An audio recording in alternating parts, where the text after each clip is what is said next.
सातवाहन वंश। मेरा नाम है सूर्यकांत कौशिक और अवंतिका एकेडमी के नए वीडियो में आप सभी का स्वागत है। मौर्य साम्राज्य के पतन के पश्चात दक्षिण कौशल में सातवाहन वंश की स्थापना हुई। दक्षिण कौशल का अधिकांश भाग सातवाहन शासकों के प्रभाव में हुआ करता था। इन सातवाहन शासकों की राजधानी प्रतिष्ठान के रूप में चिन्हित की जाती है। प्रतिष्ठान वर्तमान के महाराष्ट्र के अंतर्गत आता है।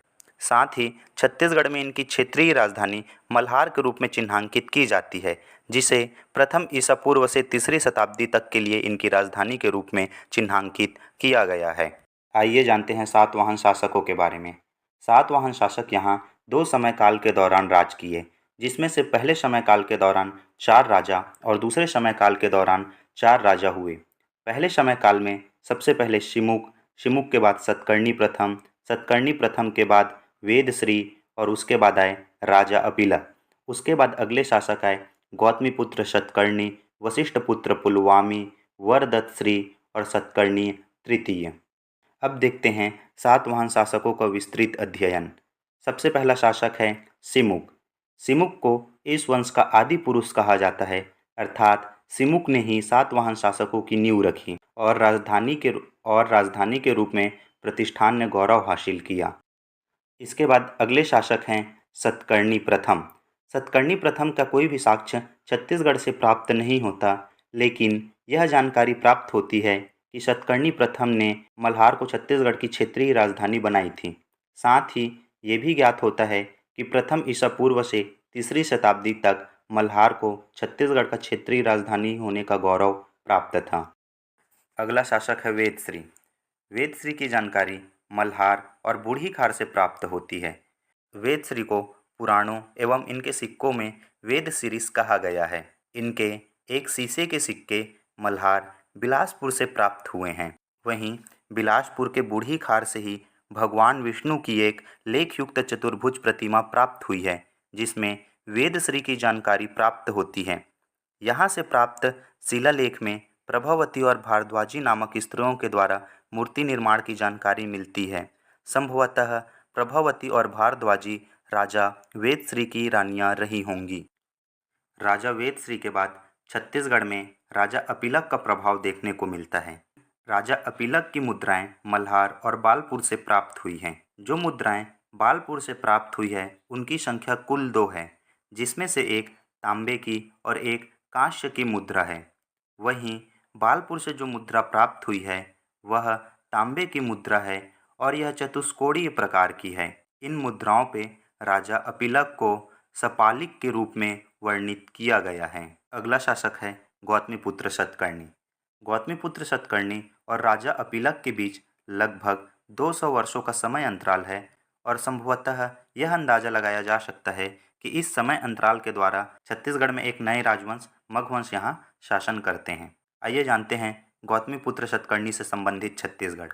गौतमीपुत्र सतकर्णी के एक आवक्ष सिक्के बालपुर शक्ति से प्राप्त होते हैं।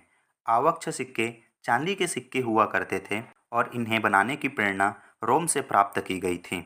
गौतमीपुत्र सतकर्णी के शासनकाल के दौरान प्रसिद्ध मिस्र यात्री टॉलमी का आगमन छत्तीसगढ़ में हुआ है, जिसके कारण सातवाहनकालीन रोम सिक्का चकरबेड़ा बिलासपुर से प्राप्त होता है, जिससे इस चीज़ की पुष्टि होती है कि प्रसिद्ध मिस्र यात्री टॉलमी छत्तीसगढ़ में गौतमीपुत्र सतकर्णी के शासनकाल के दौरान आए थे और इसी समय इन्होंने छत्तीसगढ़ को अधिष्ठान पर्वत के दक्षिण में होने के कारण अधिष्ठी के नाम से इंगित किया था।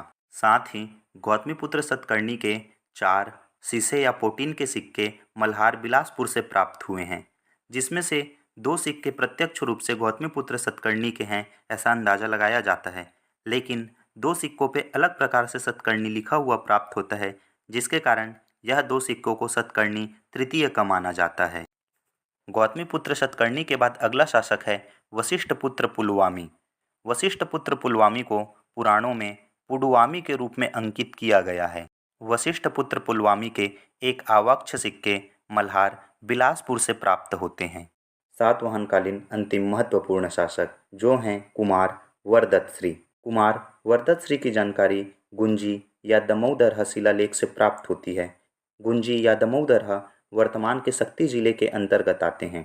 इस गुंजी या दमोदरहा शिलालेख से प्रथम जैन तीर्थकर ऋषभदेव की जानकारी भी प्राप्त होती है। साथ ही गुंजी शिलालेख से यह जानकारी प्राप्त होती है कि कुमार वरदत्त ने अपनी आयु बढ़ाने के लिए ब्राह्मणों को 2 बार 1,000 गाय दान में दिए थे। अर्थात आप कह सकते हैं कि गुंजी शिलालेख में गौदान का उल्लेख प्राप्त होता है। साथ ही वरदत्त का अन्य शिलालेख खैरागढ़ के विक्रमपुर गांव से भी प्राप्त होता है।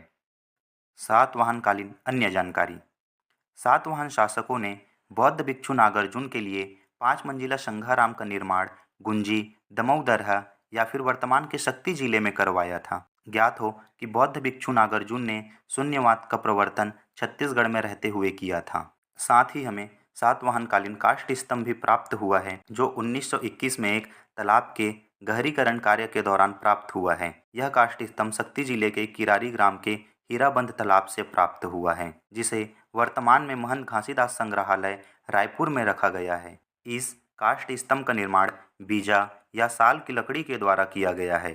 साथ ही इस काष्ठ स्तंभ में जिस भाषा का प्रयोग किया गया है वह प्राकृत भाषा है और इसे ब्राह्मी लिपि में लिखा गया है।